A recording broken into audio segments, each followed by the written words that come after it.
We now return to the Real Ghostbusters. Oh, glorious, glorious! What's today? What's today, my fine fellow? Why, Christmas Day? Oh, it's not Christmas yet. Well, what's today? Close enough. It's December, at least. So I haven't missed it. I need to stop hanging out with spirits. Spirits like Crystal Head Vodka. You can lose track of time after a night with spirits. Yes, happy holidays, everyone. Happy Hanukkah, Happy Kwanzaa, Feliz Navidad. I'm Ross May, welcoming you to my log cabin where I record Reitman for the job. I know a few podcasters joke like that in December, pretending they've got a log cabin. But hey, you know I live in the middle of Canada and farther north than most people. For all you know, I might actually be in a log cabin. Hey, I do actually live within a short distance of bears and wolves, so that's pretty close. As you know, I had to really slow down on Reitman for the job in the second half of 2019. And we're not back with Ivan Reitman just yet, but today we're looking at the Real Ghostbusters episode, XMas Marks The Spot. Let's answer some listener questions.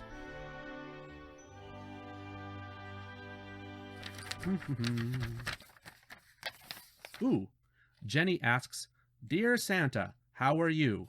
I would like a PJ Masks headquarters playset, please. What? This letter must have come by mistake. Good luck with all that, Jenny. Santos L. Halper asks, Ross, do you have any Ghostbusters-related holiday memories, and what's your favorite Ghostbusters toy? No, I don't have a specific Christmas Ghostbusters memory beyond wanting to see this cartoon every December. And you know, Ghostbusters 2 is pretty good to see in December as well. I certainly don't remember getting Real Ghostbusters toys at Christmas, though I'm sure it did happen for me. I don't collect much in the way of new Ghostbusters toys, not fancy or collectible ones anyway. So I do have a preference for the Kenner Real Ghostbusters toys, and I let my kids play with them. I like that Ecto-1 a lot, and the Kenner Marshmallow Man is still my favorite toy version of Mr. Stay Puft. I like it how he's cute and not overly detailed. But my absolute favorite in the whole line is the Ghost Trap, the big one that pumps air to open the doors. I'm guessing most people love proton packs the most, but the Ghost Trap is my favorite piece of the equipment, which might be due to this toy. It doesn't have a light inside, but it glows in the dark. Oh man, I've always been a sucker for glow-in-the-dark things, and the Kenner Real Ghostbusters line was a great excuse to have ghosts and equipment that glowed. So yes, my favorite toy is the Kenner Ghost Trap. I like it so much I have my childhood one, and have picked up 2 more over the years in garage sales. Let me tell you, the days of picking up the old Kenner toys on the cheap was in the 90s and early 2000s, not anymore. Owning 3 Ghost Traps, I've also gotten good at repairing them. If you have one and it doesn't work anymore, the yellow hose and the little barb at the end of it has probably disconnected from the white cylinder chamber inside where the air goes. Some people buy a new barb. Seriously, a barb is that little ribbed piece at the end of the hose. If you can't find a new barb, there's also an easy fix by just widening the hole in the white cylinder. Shove in the yellow hose away, and if it keeps coming loose, just apply some glue around the outside, like crazy glue or something. You'll need to fix it again in like 20 or 30 years, but until then, you're good to go. Yep, I really like Ghost Traps, so much that I do also own one of the fancy Maddie Collector traps. I'm sure a few of you hate me right now, those are in very high demand. Thanks for listening to Toy Talk. What's that? I hear some bells ringing. Let's hear a holiday message from Dave and Andrew over at Film Strips. Hey everyone, Andrew here. It's that time of year again when families gather together to celebrate various religious holidays with questionable devotion. It's a time to sing beloved songs, and a time to engage in ritualized consumerist behavior. Pretty sick of it, aren't you? So why don't you let us here at Film Strips help you survive this holiday season? Each and every episode, Andrew and Dave, that would be me, take an in-depth look at a film, with the only rule being that the film under discussion must somehow connect back to the film which immediately preceded it via a cast or crew member. It could be a musical, it could be a horror film, it could be a film which triggers the psychological breakdown of the host. The only guarantees are spoilers and political commentary certain to infuriate your relatives at the dinner table. So let us into your homes and hearts to sow discord amongst you this holiday season. Well, I can't think of a better way to end 2019.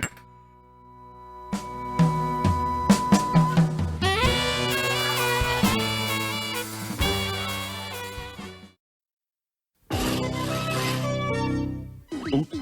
We now return to the real Ghostbusters.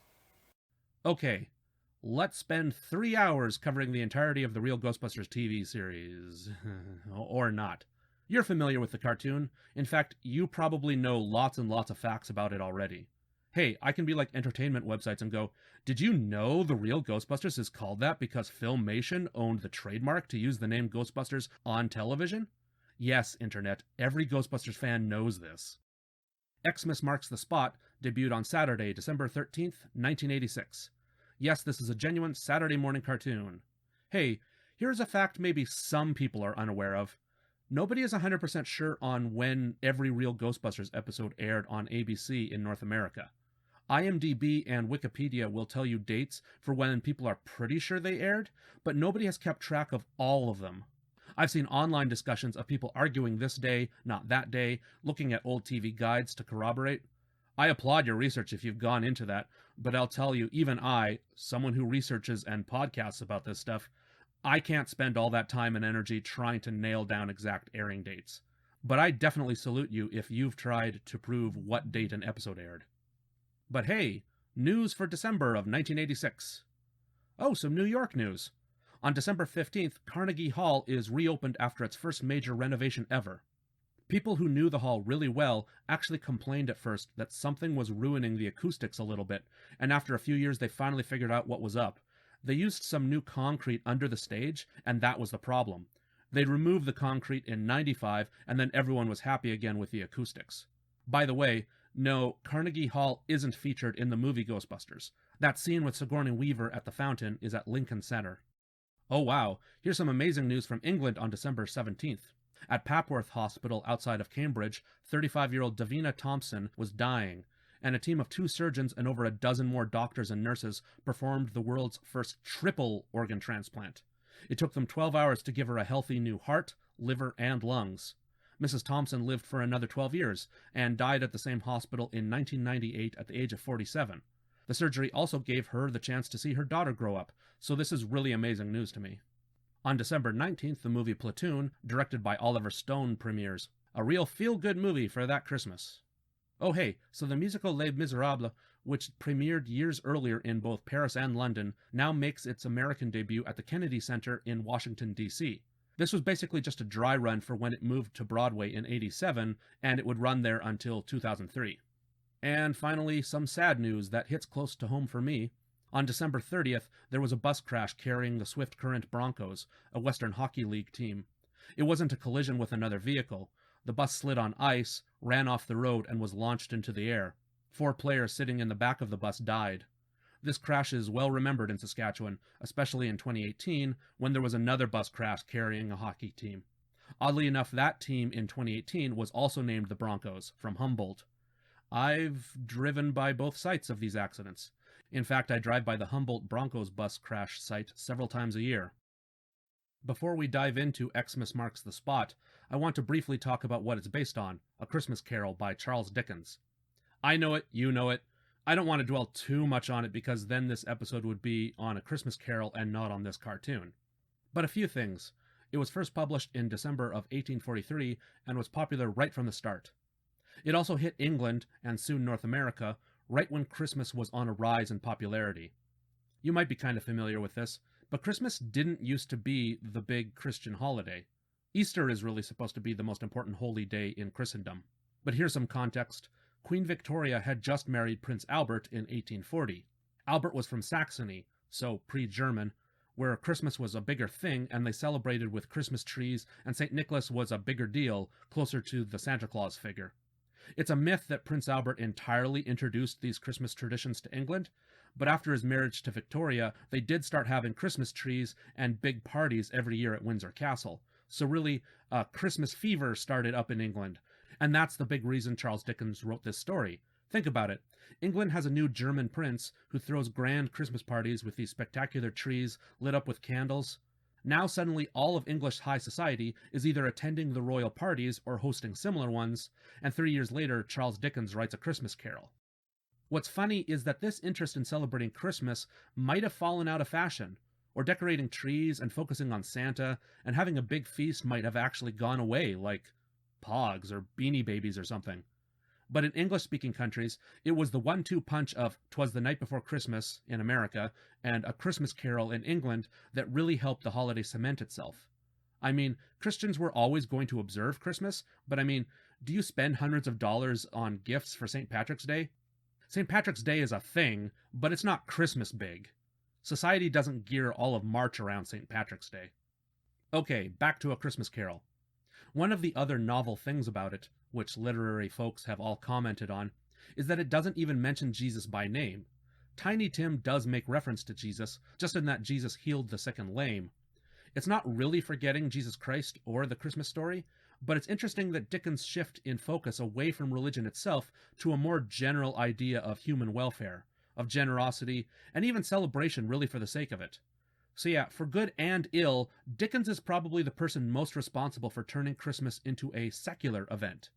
I've got nothing against that, and definitely nothing against sharing a celebration outside its original religion, but you also get things like capitalism hijacking everything and making a connection between celebrating with your family and needing to spend money. My politics are showing again. My final thing on A Christmas Carol, I swear. A lot of people today might say, well, isn't it interesting to have a ghost story set at Christmas? That's unusual. But the thing is, no, it is not. I was just talking about Christmas traditions coming to England and North America, but a tradition that's actually been lost is telling ghost stories at this time, particularly on Christmas Eve. Yes, throughout the 1800s, when the whole family's together and there's snow outside, someone would say, okay, tomorrow we celebrate the birth of Christ. Here, let me tell you a scary story. This one is really bloody. That used to be what families did. It just seems strange now. Frankly, that's an element that's even kinda forgotten in 'Twas the Night Before Christmas as well. Santa Claus comes in through the chimney the way people used to think fairies and evil spirits might. Santa is specifically called an elf. That's where the association with Santa and elves really begins. I mean, it's made clear that Santa has supernatural powers. Today we just think of Santa as a man who can probably do magic, but the poem is really about this elvish, magical man spirit that happens to entirely be good. It's steeped in the ideas of spirits from the 1800s, but today we don't really recognize that because now we just know who Santa is. And that's what's happening in A Christmas Carol as well. It's not unusual for the ghost of Jacob Marley to haunt Scrooge on Christmas Eve. In fact, that's kind of standard for the stories back in the day. It's the ghosts representing the spirits of Christmas in the past, present, and future. That's a unique idea. But even there, the visuals of a ghostly child or a grim reaper were familiar to Victorians. I've talked about the story's influence on popularizing Christmas, but honestly, as a work of narrative, it's these two ideas that are most remarkable about A Christmas Carol. What Dickens did was take the current popularity and fun of Christmas and marry it to the tradition of ghost stories at Christmas. All his readers at the time would have understood this, but today we're so unfamiliar with other Christmas ghost stories that A Christmas Carol seems like almost the only example, when really it was novel at the time because it makes the ghosts a positive force and sometimes fun. You can Google around for other Christmas ghost stories if you like. This is something I know about, but I'm not even actually an expert on this subject. Christmas Carol definitely became the most famous one. But I can share a few. Another good English story, but also a Canadian tradition, The Shepherd by Frederick Forsyth. It's about an RAF pilot who's lost in a fog, and then the plane's electrical systems fail. And I'm spoiling it, but something supernatural saves the pilot. Trust me, it's a good story. I think it might be more popular in Canada than the UK, actually. CBC Radio plays the story narrated by Alan Maitland every year. Google The Shepherd and CBC and you'll find it online. It's very good. A Christmas Carol is far and away the most popular Christmas ghost story, but a distant second is definitely Turn of the Screw by Henry James, written in 1898. It's good, but you need to get around more old-timey things. It can come across as moldy and old if you're not used to stories like it. But if you can get into the right headspace, I would recommend it. Turn of the Screw is famous for really popularizing the idea that it might be a ghost story, or someone might have been imagining ghosts the entire time, and which answer is scarier, that there are creepy ghosts haunting the living, or that a living person, a woman taking care of children, was insane and just doing horrible things the entire time. If you like the books or adaptations of The Shining or The Haunting of Hill House, you don't get those stories without Turn of the Screw first. It's very influential on horror. In fact, if you watched Netflix's Haunting of Hill House, its second season in 2020 is going to be a loose adaptation of Turn of the Screw. XMas Marks The Spot debuted on ABC on Saturday morning, December 13th, 1986. It was written by the series story editor J. Michael Straczynski and directed by Richard Raynis. Real Ghostbusters fans tend to focus on Straczynski's involvement a lot, but I want to point out that Richard Raynis would work on Real and Extreme Ghostbusters, a bunch of other cartoons, but he was working on The Simpsons starting in 1992, and that's been his main work, being a producer for The Simpsons. So he's obviously talented. He's still over at Simpsons today. Hey, so we all know The Real Ghostbusters was produced by DiC, but you probably also know that means after designing characters and ghosts and things, and often storyboarding, the real heavy lifting of animating the cartoon was outsourced to Japan. So which animation studio handled production on this episode, or any episode of the first season? I believe I cracked this, everyone. The trick is to find the right person in the credits and follow their career, and the person I followed was animation supervisor Kazuo Terada. Listed on his website, which I had to translate to English, starting in 1982, he says he was an employee of KKC&D. Man, that name does not tell you anything about it. Could be an accounting or law firm or something.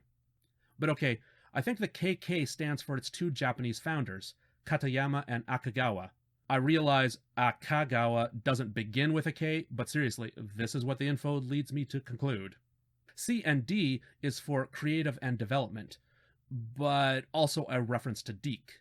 Yeah, DiC didn't originally stand for development in creation or anything like that, but honestly, its founder, Jean Chalopin, casually made that switch. In fact, when he sold DiC proper, his next company was called Creative Development. He liked those words. Anyway, Chalopin, DiC's founder, co-founded a Japanese animation studio called KKC&D. KK for the Japanese co-owners and animators, C&D to represent it handled Japanese animation work for DiC. This all makes sense. Animation supervisor Kazuo Terada oversaw Rainbow Bright, The Real Ghostbusters, and then Dennis the Menace, the Super Mario Bros. Super Show, and Zelda, all DiC cartoons. And just so you know his career, in the 90s, Terada left for Disney Japan and would be in charge of overseeing the Aladdin Return of Jafar work done there, and the Gargoyles TV series. So what company animated this episode, and a lot of The Real Ghostbusters? KKC&D. Overall, Kazuo Terada oversaw 34 episodes of the series, including all the Saturday morning episodes. So if you want to see what he did, and what Studio KKC&D definitely did, search Kazuo Terada on IMDb. Oh, and if you're a knowledgeable fan and want to jump in with, wait a second, this studio did some work, and this other studio, heck, didn't TMS work on the show? Okay, first off, definitely there were several different Japanese and Korean studios working on the series. There are some pretty lousy looking episodes too that I'm guessing DiC hired because they were the cheapest companies, and it really shows. But, there's some online chatter where people mention TMS working on The Real Ghostbusters, all without any proof, and I don't think that's actually true. Two reasons for this. First, TMS, Tokyo Movie Shinsha, is Japan's premier animation studio that does any contract work. If you're unfamiliar, they animated the better-looking episodes of DuckTales, Animaniacs, and Batman the Animated Series. TMS is the gold standard. So here's the thing about that. If you're going to ever pay TMS, you're going to have them work on your highest profile episodes. KKC&D animated the Saturday morning episodes, and animated the primetime special, The Halloween Door, in 1989, and that's the best looking episode of Real Ghostbusters. You can tell they spent more money animating that one because it was airing in the evening. KKC&D did all of those. There's no way DiC would have paid TMS's premium prices and not put them on the highest profile episode. This brings me to my second point about the TMS rumor. I do think I know why this started. KKC&D was founded by former TMS employees, Katayama and Akagawa, the KK. That's the start of all this confusion.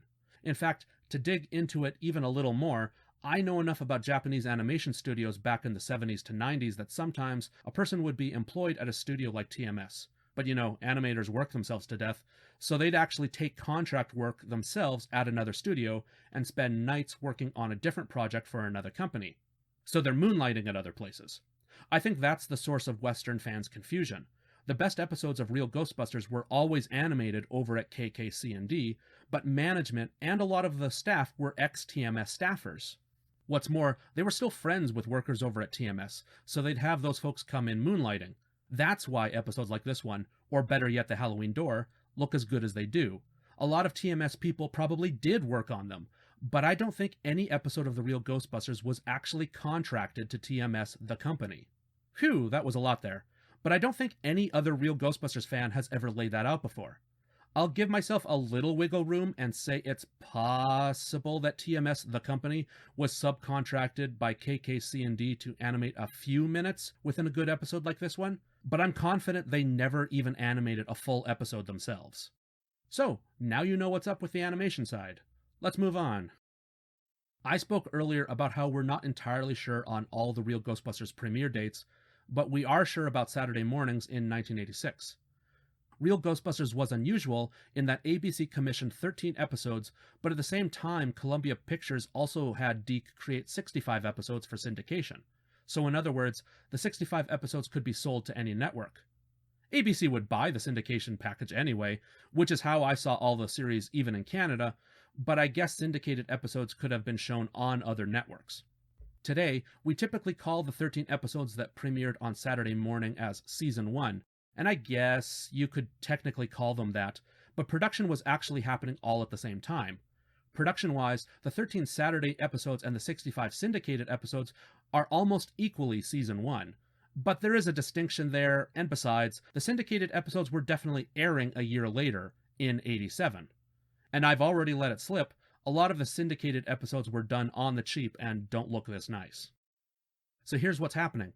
The Real Ghostbusters premiered in September of 86 and aired almost every Saturday morning up to December 13th. In a way, XMas Marks The Spot is kind of a season finale. You don't really notice it as much because more Ghostbusters adventures were on the way, but you know it's December, the place to end a show season if you're not going to end in the spring. There's also some stuff about returning ghosts and finally seeing inside the containment unit that I think is supposed to suggest this is like a finale to the Saturday morning episodes. Oh hey, I've been talking a lot about the episode's original airing in December of 86, but now I want to talk about its final airing. So I think I've mentioned this, I always wanted The Real Ghostbusters to be on television.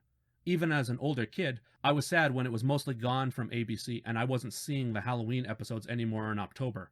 But then I spotted this in December of 1994. 'Twas a week before the holiday. There are gifts under the tree, so mark the date. These tunes are ready to celebrate. Next Saturday morning, here on ABC. ABC was advertising its Saturday morning lineup. December 24th was a Saturday that year, so it was a great time to heavily promote cartoons to kids. Right in there, I saw the Real Ghostbusters and Janine clinking their glasses together. You know, I was kind of pumped, and made a point of watching ABC that Saturday. Funny, I wasn't smart enough to think to record it that morning, but I think I was honestly a little bit in denial. I knew the series was over, but I guess I figured that it would always come back periodically. There was another ABC commercial that actually had the announcer mention the Real Ghostbusters by name. I think he said something like, "Ringing in the New Year," to the clip of them all toasting each other. I can't find that clip online. Again, I was still a kid under 10, and I wasn't really aware that shows would eventually leave television networks. But I figured this out. I'm quite confident that December 24th, 1994 was the last time the Real Ghostbusters aired on ABC. After that, it would appear on other channels, like the Fox Family Channel, which I never got, in the late 90s. Now you can see it on some retro cartoon channels and periodically on streaming services, but in a way, I think of that December 24th, 1994 broadcast on ABC as the end of the Real Ghostbusters. It was certainly the end on the channel that had been its home since it began. So Xmas Marks The Spot, in a way, is a season finale, but also the last one shown on ABC.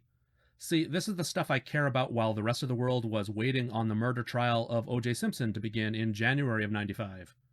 Yep, I was a kid, but also, I think this is still a healthier subject to obsess over. Let's get into the episode. We all love that opening, of course. I wish the episodes themselves were animated as well as the opening with the theme song. Oh, we haven't quite left the final 94 airing on Christmas Eve. See, I always wondered if I imagined this, but I have proof. Proof, I tell you. When I watched it in '94, I distinctly remember that the title card to the episode was framed by a rectangle wreath. That surprised me as a kid because I had never seen that before. But then, of course, you never see that on DVDs or anything. Aha, but thank you to the YouTube channel of John Seitz. He has a VHS recording uploaded to YouTube that proves I'm not crazy. Google RGB Christmas Special Opening Credits 1994. See, I had never spotted this YouTube video for so long because he tagged it as RGB and not Real Ghostbusters.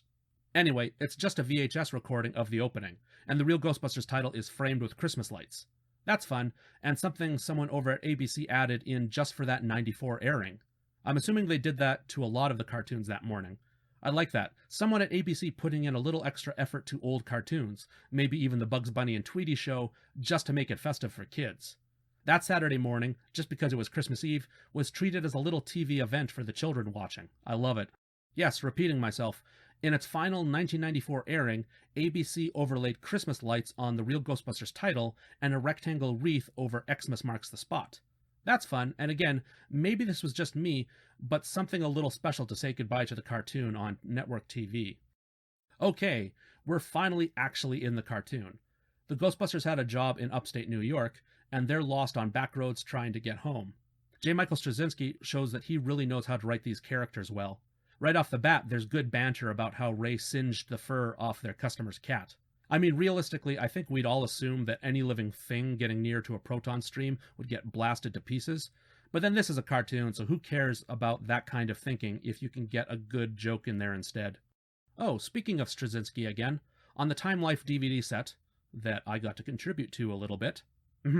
Anyway, on an intro to this episode, he says that this is his favorite episode of the series. I can dig it. I think a lot of fans think of the Boogeyman as one of the best ideas the show ever did, or perhaps some of the Halloween episodes, but this is also one of the most clever ideas, that the Ghostbusters are going to trap the spirits from A Christmas Carol. Hey, check out Winston and Peter in the back seat. For one thing, they're not wearing seatbelts. Talk about setting a bad example to kids. Also, the cartoon usually depicts Ecto-1 having a bench seat in the back, but here they have 2 bucket seats. And if you really know the Ectomobile, you'll also know that the real car has 2 bucket seats facing each other, but here you can have all the characters facing forward to talk to each other. Aren't you glad I'm here to point out all these important facts? Oh, there's a bit of possible diegetic music in the car. Again, if you're a real Ghostbusters fan, you probably know this. In early episodes, they had the pop duo called Tahiti perform music, and there's actually a Real Ghostbusters soundtrack that features 10 songs. The duo were these kids, or teens, I can't really nail down their ages, but the young duo of Tyron Perry and Tanya Townsend. Even if it wasn't a super successful idea, it was a cute one, and the songs, they're not horrible. They're at least Gem and the Holograms quality level, and that was a cartoon all about music. Anyway, the song here is Party on His Mind. Several of the songs were designed specifically for certain episodes, and this one is really built for Troll Bridge, the one with the party troll. Now it's just slotted into the start of this episode, and I think we're supposed to assume it's playing on the radio.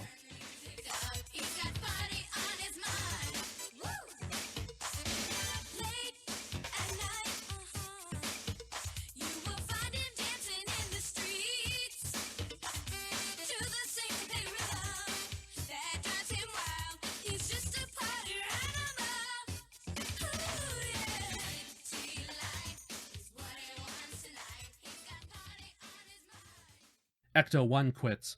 At first I always assume it's because they run out of gas, but it'll start up again later.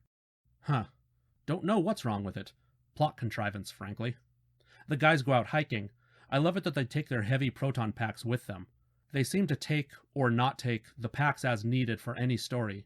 You know what I mean? Like, they might be on vacation, so another story might be based around them fighting ghosts without their equipment, but here part of the story is they need to bust 3 ghosts, so they conveniently decided to take the packs with them, even though they're freaking heavy. And here's an important bit, and probably one of the biggest sticking points of Real Ghostbusters lore, Peter Venkman's childhood. Let's listen to Ray and the guys.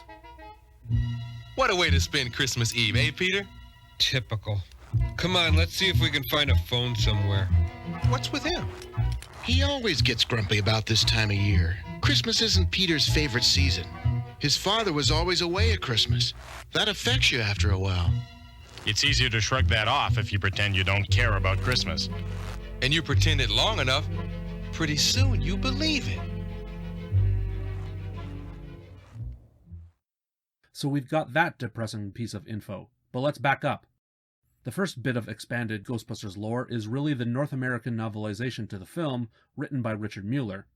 In it, each Ghostbuster gets a small section that details more of their family life than what's in the movie. For Peter, we learn that he grew up as a carny, which, by the way, a lot of fans take note of, but nobody ever really pays enough attention to Mueller's idea that Venkman starts out as a huckster and a fraud, and while he's always a huckster, he just happens to transition into something that's real. It's ghosts, but it's real. Anyway, Richard Mueller came up with this transitory childhood for Peter, as well as this huckster, con man background at a carnival. Peter and his dad have a nice farewell, too, with Peter wanting to go to college even though he's unsure of what he'll become. And his dad seems to have faith in him, but he dies before Peter became successful as a Ghostbuster. It's still true to this Peter character, but it's kind of sweet, filled with pathos.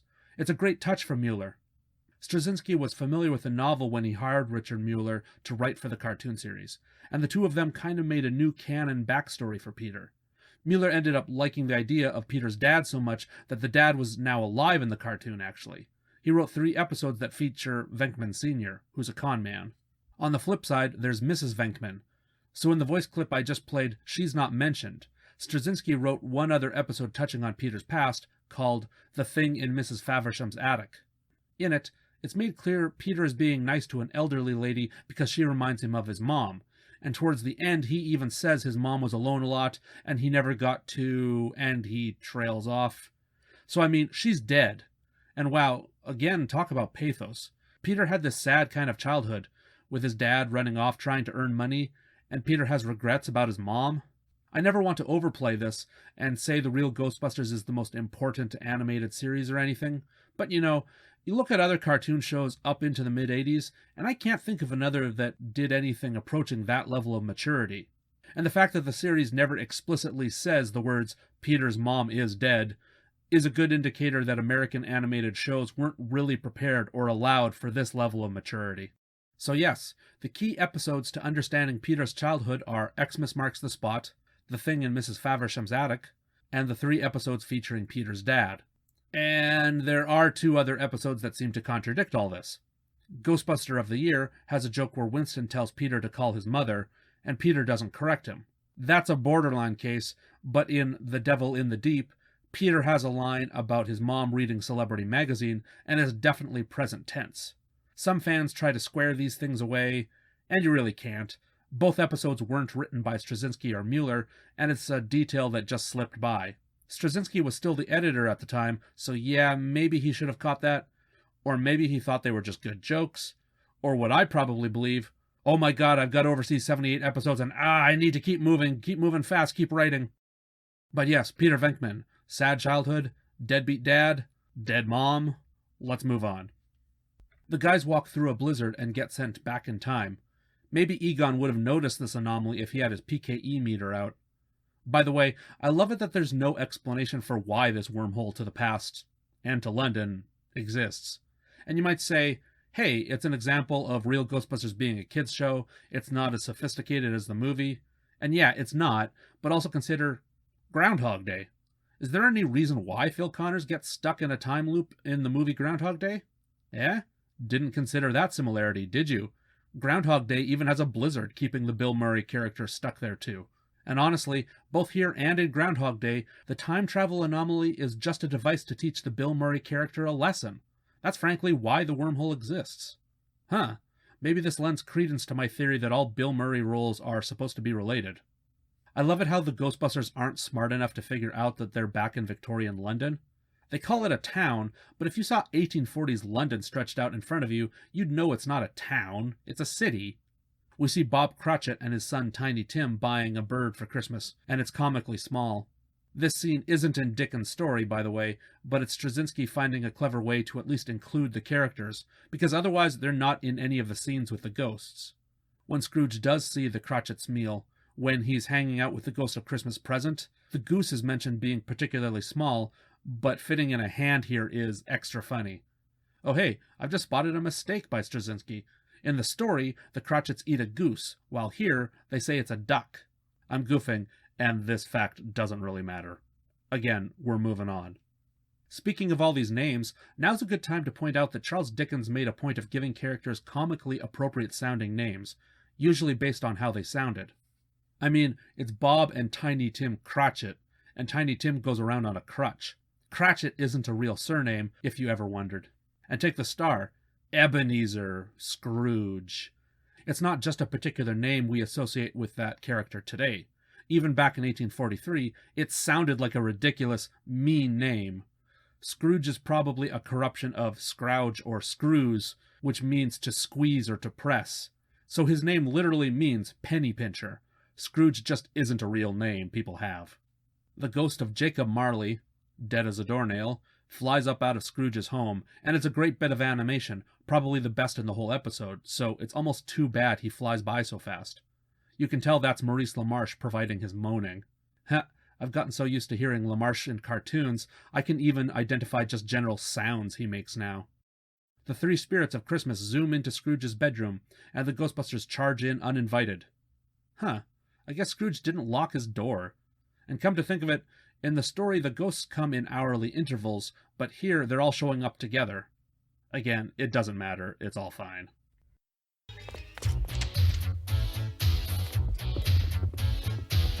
I will not go with you. Get away from me, spirits. Leave me be. Don't just stand there, man. Do something. You think nobody's ever heard of the word please? Young says no. You do him far more disservice than us. Release us, or you and all Christmases to come will pay the price. Yeah, we've heard it before. No! You've done it! I'm as happy as an angel. I'm as merry as a schoolboy. And we're the Ghostbusters. Well, now that we've introduced ourselves, can we use your phone? I'm sorry, I haven't got a phone, did you say? But, oh, gentlemen, you have my eternal, unwavering gratitude. What you've done here tonight will cost you some pretty big bucks if you'd like to write out a check. The Ghostbusters trap the ghosts of Christmas past, present, and future. Let's talk about some voice actors. That's the real Egon himself, Maurice Lamarche, doing the voice of the ghost of Christmas present. Mona Marshall is the voice of Christmas past. I believe this was her only time on Real Ghostbusters, but boy, she is prolific at voice acting. By 1986, she had already done some Scooby-Doo work along with Frank Welker playing Fred. Frank Welker being Ray and Slimer here, of course. Mona Marshall is in G.I. Joe and Transformers, some of the more minor Smurfs. She's a lot of the women on South Park today, and, whoa, she's the current official English voice of Doraemon.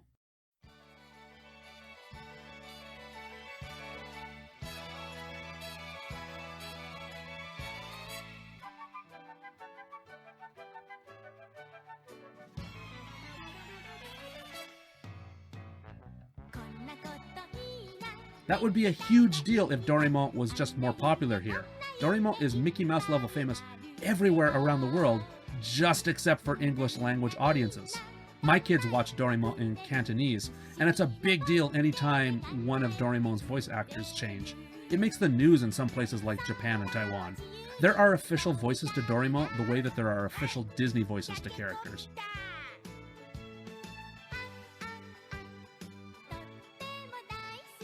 Back to Mona Marshall. I like this. For years and years, she's been brought back again and again for Digimon as Izzy and Gargamon. I don't watch Digimon, but I respect that series for sticking to its mythology and its hardcore fans, including always bringing back the English voice actors.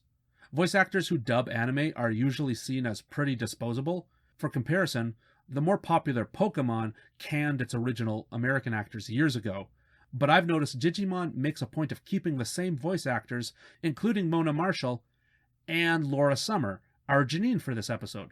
So yeah, Mona Marshall and Laura Summer work together to this day on new Digimon projects. And our main guest star, Ebenezer Scrooge, is played by Peter Renaday. Oh man, speaking of official Disney voices, after Walt Disney's death, Renaday was briefly Mickey Mouse on record albums and talking toys. Peter Renaday is an American actor, but one of his specialities is putting on a great faux English accent. He's played Sherlock Holmes on stage. But yeah, for cartoons, he's been some Transformers. At this point, which voice actor hasn't been a Transformer? He was in DuckTales and Gem, Gargoyles, Samurai Jack. Frankly, hundreds of things, usually not as main characters. But we will always know Peter Renaday as...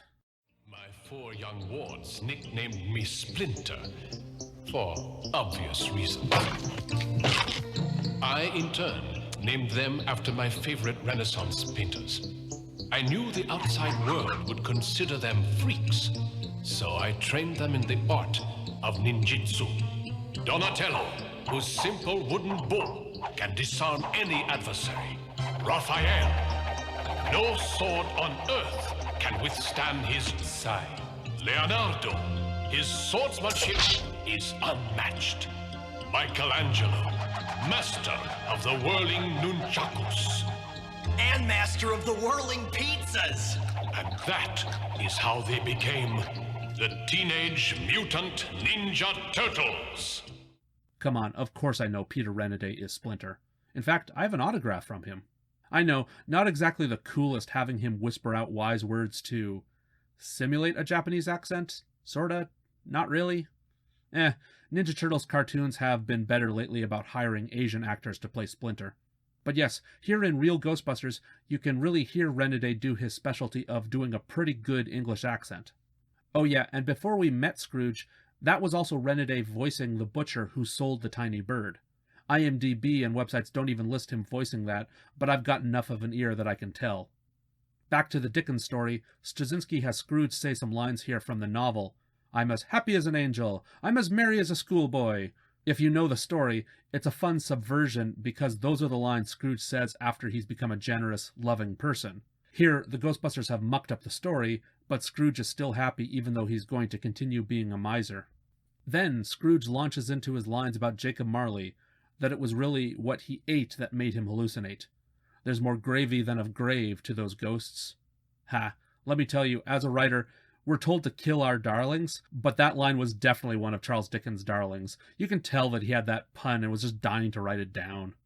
Scrooge refuses to pay at first, and Ray threatens to release the ghosts again, just like what the guys threatened to do with Slimer in the movie. I always liked that joke, and come to think of it, I think this might be the only time in the entire cartoon series the characters threaten to do it again, at least in the context of a customer not paying. You tend to stop and take note anytime the cartoon does a direct callback to something in the movies. Scrooge tosses a single coin at Ray. Peter starts objecting. I love it. Ray nudges Peter to stop, and Peter asks if this is his primitive way of wanting to communicate. The dialogue here is always so fun. But Ray shows what the coin is from 1837. There's Victoria on one side and a crown on the other, so while the crown's not very accurate, it's supposed to be some value of pence, so less than a pound, even less than a shilling. Ray is impressed and thinks this old coin in mint condition should cover their fee. Hey, so let's try to figure out its value. Let's say it's a sixpence, half a shilling. Rather than using a value converter, let's check coin websites on ebay.co.uk. Tap, tap, tap, tap, tap, tap, tap, tap. I'm seeing some people selling banged up ones for as little as £20 today. Average ones for around £100 to £150. A really nice one for £850. And someone's trying to sell another really gross one for £2,000. Good luck with that. So, are the Ghostbusters actually getting a good deal here? It's iffy. The main thing is the coin is in perfect condition. If they sold it to a coin store in 1986 or 87, they'll probably get the equivalent closer to £1,000 or $1,300 US. Let's be really generous to them and bump it all the way up to 2,000 American. That sounds okay, but consider that in the movie they charged $5,000 just for one ghost. You kind of assume, even at a bulk discount, 3 ghosts cost more than just the one. My point is the Ghostbusters aren't actually getting a good deal out of this. In fact, they're still giving Scrooge a deal compared to their normal rates, but I guess Peter and Ray just consider this as a bonus since they really stumbled upon the haunting. And besides, the most important thing, This makes for a decent joke, that something as worthless as sixpence to Scrooge could potentially be worth hundreds, maybe even $1,000 to the Ghostbusters from the future. Hey, speaking of which, by the end of this story, the Ghostbusters still have this coin. I only point that out because in a lot of time travel stories, physical objects need to go back to their own times. But here, the Ghostbusters honestly get to keep a coin that jumped with them through time.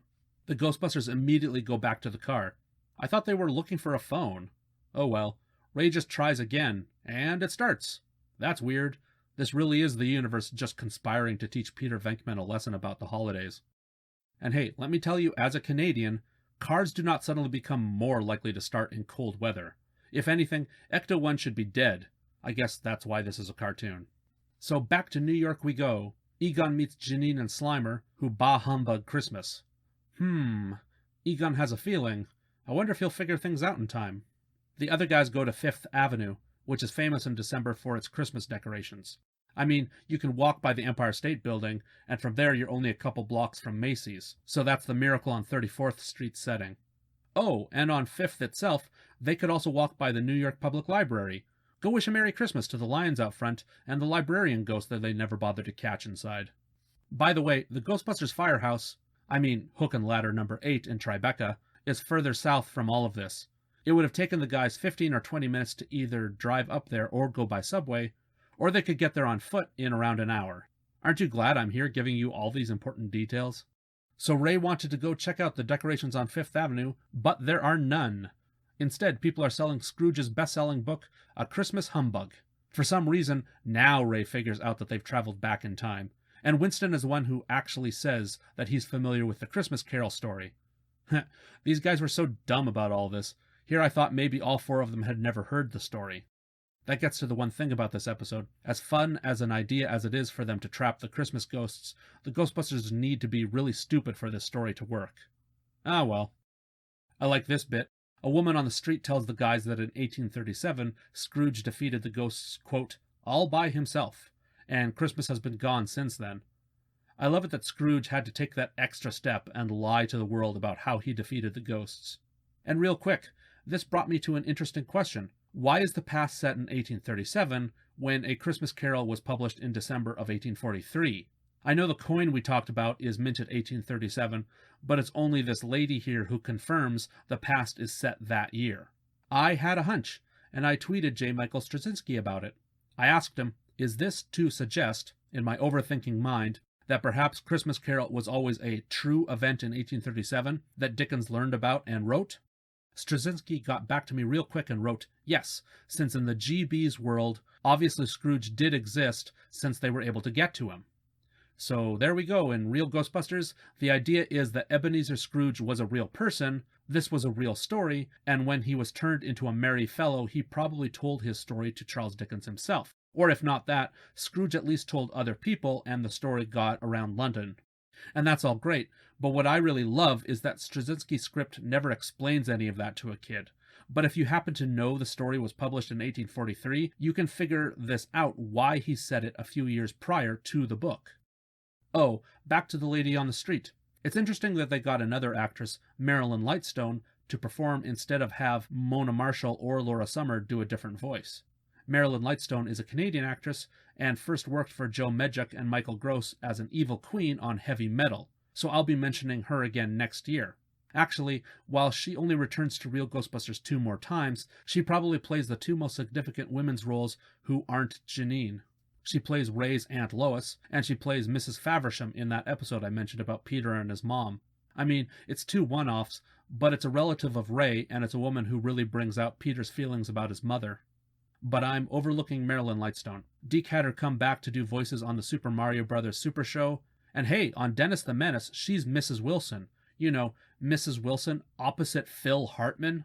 Yeah, if you didn't know, Phil Hartman voiced Mr. Wilson on most of the Dennis the Menace Deke cartoon show. Just at the end, Maurice Lamarche had to finish off the last few episodes. Hey, Canadian content. Marilyn Lightstone is in all of those Anne of Green Gables and Road to Avonlea shows. You know I love mentioning them when it comes to Canadian actors. And Marilyn Lightstone both acted and even wrote an episode of The Littlest Hobo. Anyway, the guys race back to the firehouse, but they're too late. Egon put the ghosts into the containment unit. Hey, watch the scene transition for when they go upstairs. There's this neat checkerboard effect that I don't think they use in other episodes. But also, there's this sound effect. It's the same general sound effect you hear at the opening of Deke's Adventures of Super Mario Bros. 3 cartoon. Egon, no, wait! Those three ghosts, Egon, are they... Of course, I just finished now.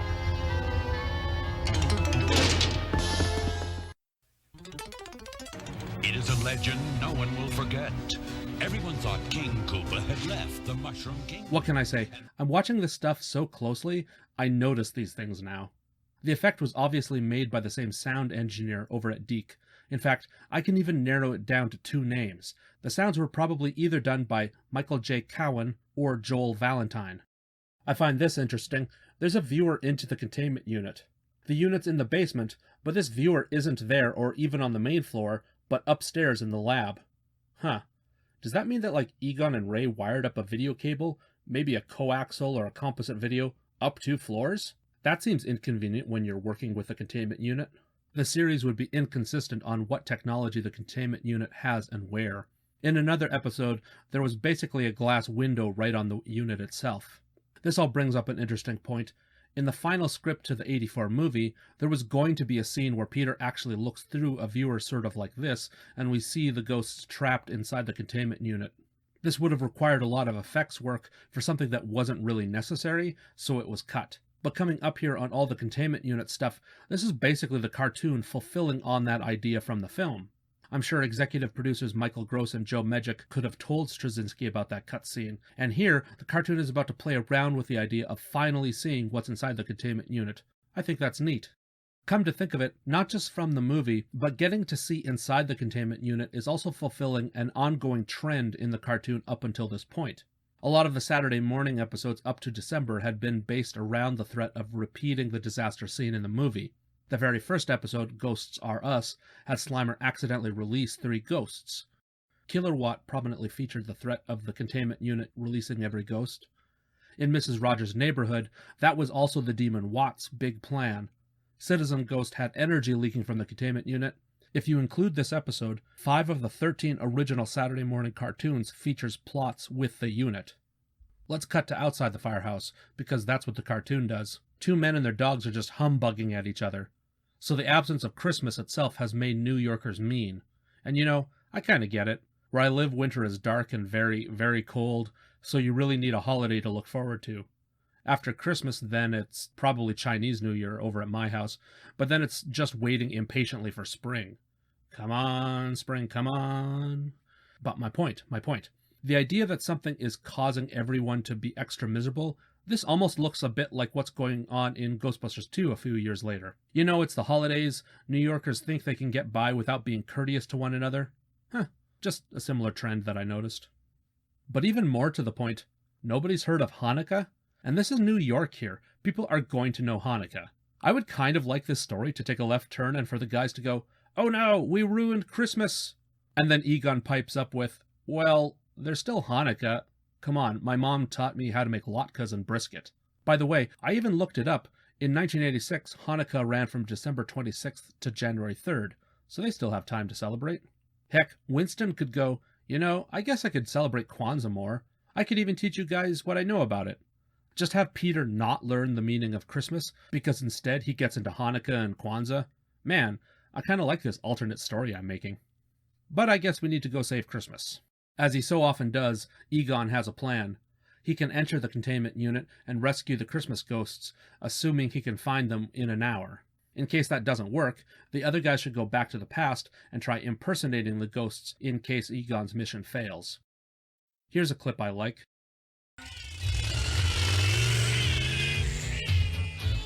This is going to be very difficult, Janine. I'll need your help. All right, Egon. Just as long as you know I'm doing it for you and not this Christmas. Bah humbug! Christmas. Humbug! Fascinating. I think that's cute. Janine even gets little hearts in her eyes. Also, the fascinating joke at the end. Of course, that's a reference to Mr. Spock and how he always says fascinating on Star Trek. Harold Ramis used to point out that his character Egon was, quote, a new wave Mr. Spock, end quote. I can't find it right now, but I think some reviewers at the time also picked up on this fact and sort of knew he was a very Spock type of character. A lot of Real Ghostbusters writers knew this connection too. There's an episode called Ain't Necessarily So, where part of the joke is that the Ghostbusters basically meet the original Enterprise crew, only there's no Spock because Egon already fills that role. Anyway, just a little joke that I like everyone who really knows the Ghostbusters and Star Trek are all in on. Egon puts on basically an astronaut suit. Now here's something interesting. This right here inspired the Super Fright Features toys. The Kenner figures where they're in astronaut or submarine suits. In fact, you can tell the toy designer was looking at this episode, even if they didn't follow the design or coloring completely. In the cartoon, Egon is mostly in red, while his toy is mostly white. But they gave the toy the same knee pads and straps, and he's even got the piping around his chest and shoulders. For all the other figures, they made great different suits, but even as a little 5-year-old, I could tell that these toys were supposed to represent what was happening in this episode, so I find that very neat. This suit is amazing, and can destabilize Egon's molecules, or make him kind of ghostly. That, plus a laser device pointed at the containment unit, lets him dive in. Janine runs upstairs to view Egon's progress, not noticing that Slimer nearly gets sucked in, and the laser device is starting to spark and malfunction. So this is the real reason the viewer is way upstairs. It's so Janine can be out of the basement while things go haywire. Egon dives into the containment unit, and if you don't know, all the lights and effects are parodying 2001: A Space Odyssey. Also from the viewer, Janine sees what's supposed to be a computer effect of a trench. I'm pretty sure this, immediately following the 2001 reference, is doing a joke that it looks like the Death Star plans from Star Wars. Speaking of which, sidebar here, the Death Star plans in Star Wars were created by Dan O'Bannon, who also worked on Heavy Metal, so we'll be talking about him next year. I should mention, this is the only time a human will go into the ecto-containment unit on Real Ghostbusters. Slimer would be sent in, I believe, 4 other times on the series. Maybe the Ghostbusters learned they could trust Slimer with this job. There's also one other time in the Extreme Ghostbusters cartoon, but I want to save that bit until the end here. Back in 1837, Peter is pretending to be the ghost of Christmas past, complete with flares to make it look like he has an aura. He also knocked off Scrooge's spectacles by accident, which helps a bit with his disguise. This is all the most farcical stuff of the cartoon, where each of the 3 Ghostbusters need to impersonate the spirits. Peter has what's basically a Viewmaster with a little wheel of images, and he shows things to Scrooge. Now, even as a kid, I found this a problem. How did the Ghostbusters get images of Scrooge's boyhood school? Again, this is the stuff where the jokes take precedent over the logic. This is the weakest stuff of the episode also, but it's okay. Also, all the Real Ghostbusters writers said that the Ghostbusters were so strong, the show didn't actually need to be about fighting ghosts, and scenes like this kind of demonstrate that. I think to the general public, at first blush, Ghostbusters is about the hit song and zapping ghosts. And Ghostbusters is kind of that, but most of the time it's actually about people saying humorous things to each other while facing the supernatural. These scenes of the guys dressing up is a good reminder of that. This is also the point where you see why Peter was made the ghost of Christmas past. Ebenezer mentions his father was never around at Christmas, and all the other kids went home at Christmas too, so Peter comes to the realization that that's not enough for a kid, that you need to have other people in your life at times like the holidays. They don't linger on this idea for too long, which I think is appropriate for the Venkman character. He also mentions that even if you had a lousy childhood, you should try your best to get past that and to enjoy things in the present. Speaking of, Winston gets to dress up as the ghost of Christmas present and just swings Ebenezer around outside like he's Spider-Man. He's doing the most dangerous work. He's not really getting close to people's homes like in the book. They don't visit the Cratchit's place or anything. Back in 1986, so weird to say that with time travel involved. Anyway, at the firehouse, Egon passes through a mechanical tube thing. I don't think we see many more mechanical things in the containment unit in the future, so I wonder if that's kind of the gateway, where a ghost would pop out whenever a trap is unloaded into the unit. We also hear that Deke sound effect again. And we see our first shot of inside the containment unit. It's spooky and there are floating rocks. Again, I just want to point this out. If you grew up watching the cartoon, you take it for granted that this is what the inside of the containment unit looks like. But really, from the movie on, we all had no idea. So try to see it in that context, that this is a big reveal that maybe you were wondering about since '84. It's interesting that there's little gravity in here, even for Egon. I always wondered as a kid, what are the limits to the unit? There's obviously a gateway somewhere, but everything else seems like an endless void. Are there walls inside the place, or does it just go on forever? So did, like, Egon and Ray basically create a pocket dimension inside a mechanical box? Today, as an adult, I recognize more that we're just supposed to accept the containment unit as it is, but even as a wee little kid, I was really curious on whether this dimension had limits, and whether it could be filled to capacity, or it just had unlimited capacity for ghosts. We just don't know. To the story. And here's an extra fun thing. So this story is already kind of special because we're inside the containment unit now, but it really emphasizes this is like a season finale when we meet almost all the ghosts the guys had trapped so far. I'm not going to point them out frame by frame because it happens too fast. What I would recommend is after watching the episode, go back to this section and frequently pause here, and you'll spot cameos from just about every spook that should be in here. In several shots, there's the 3 ghosts from the first episode, Ghosts Are Us. Sam Hain, the Pumpkinhead, flies by several times. He's from When Halloween Was Forever. The Poltergeist, the big ghost that could absorb smaller ghosts from Slimer Come Home, is there. There are 2 group shots, one where everything rushes Egon, and another where they all zoom after him as he flies away. You can see the monstrous Watt from Mrs. Rogers' Neighborhood. There's the Sandman. The ghost that wanted quiet in Take 2 is there, which is also kind of mean because if that ghost would remember, Egon tried to help it find a quiet place. In the final chase group shot, you can see a lot of these things again, plus the Winged Puma and Mansion ghosts from Look Homeward Ray and Kilowatt, the electric ghost. Doing the math, that's about all of them. Straczynski and the animators were really keeping track, because this is almost all the spooks the Ghostbusters had encountered up to this point. The only things not featured are the trolls from Troll Bridge, the Boogeyman, and the spirits from Janine's Genie, and that all makes sense because the Ghostbusters didn't trap any of those. So the real omission left, the only ghosts not featured that actually were trapped, are the Ghostbusters Doppelgangers from Citizen Ghost. You know, the green spectral Ghostbusters in their old gray uniforms. I mean, I know the real reason. It's because if you suddenly saw what looked like evil spirits of the Ghostbusters for a split second, that could be pretty confusing if you missed that episode. Come to think of it, I wonder if the doppelgangers stayed as ghosts of the guys, or if they reverted into more just blobs of ectoplasm. Oh geez, what if the doppelgangers really think they're the Ghostbusters, and they're just like condemned to the containment unit, when really their personalities are just as valid as the human Ghostbusters? There's a horrifying thought. No. They're formless, mindless blobs now. I'm calling it. There's one more notable absence. No sign of the Marshmallow Man. Come to think of it, that's something to point out about this season. So, setting the opening song aside, these original 13 episodes are treating the Marshmallow Man as having been destroyed from the movie. I know, the song shows them trapping it, but I think we're supposed to treat that as being kind of representational, and not something that actually happened. The Marshmallow Man also appears, I'm using air quotes around appears, in the Sandman episode. Mr. Stay Puft forms out of a dream, but disappears when people wake up. So it's not really the same thing there as the Gozer manifestation.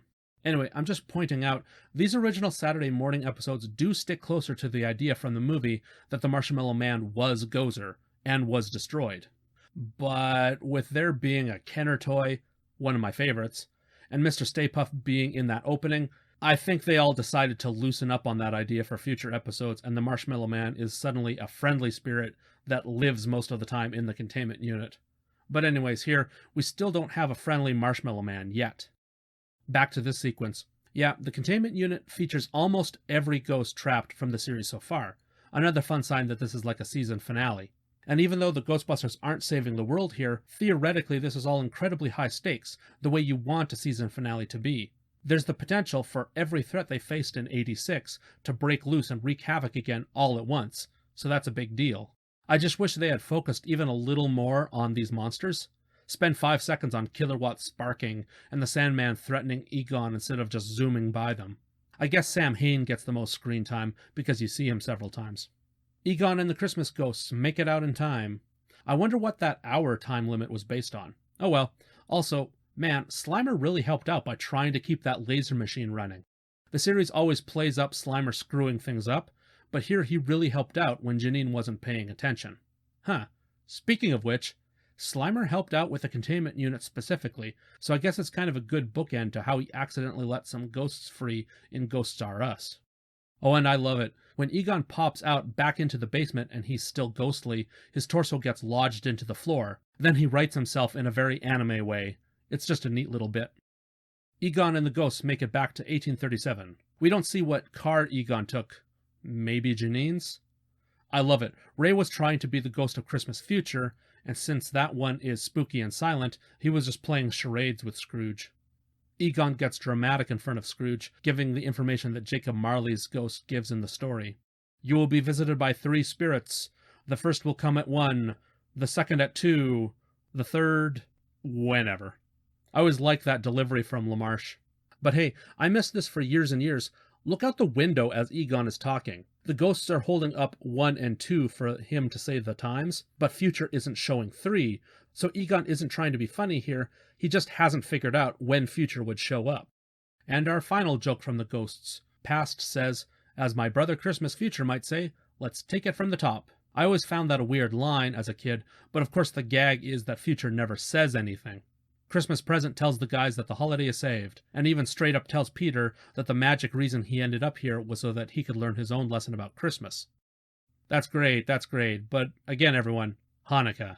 It's older than Christmas. I'm just saying, we could have all learned to celebrate other holidays instead. Maybe get real old-fashioned and celebrate Saturnalia or the winter solstice. Present warps the guys back to 1986 and the firehouse. Presumably he warped Ecto-1 and whatever vehicle Egon drove in. Hey, come to think of it, if time really was of the essence, and these ghosts can even warp through time itself, why didn't they just warp from the fire hall to 1837 London? Oh well, me asking silly questions of a children's cartoon again. The guys, Janine and Slimer, toast Ebenezer Scrooge and the 3 ghosts of Christmas. It's a blue liquid. Hey, are they just drinking water? Well, that's healthy.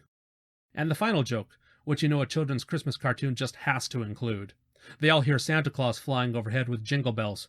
Could it be? Hey, why not? They fight ghosts, don't they? Santa is voiced by Ray and Slimer himself, Frank Welker. Hey, we all know Frank Welker voices millions of characters and animals, but him playing Santa Claus is also a thing. He voiced Santa already in A Chipmunk Christmas, now this episode, and he'll play Santa again on the Real Ghostbusters episode Kitty Cornered. He's Santa in A Wish for Wings That Work, Inspector Gadget Saves Christmas, Freakazoid. These are just the ones I spotted. I'm sure he's played Santa dozens of times. And there we go. XMas Marks The Spot. I think it's fun, and it's definitely a neat idea to have the Ghostbusters accidentally ruin a famous story, and for them to bust some famous ghosts. It's up there for me when watching Christmas cartoons or specials.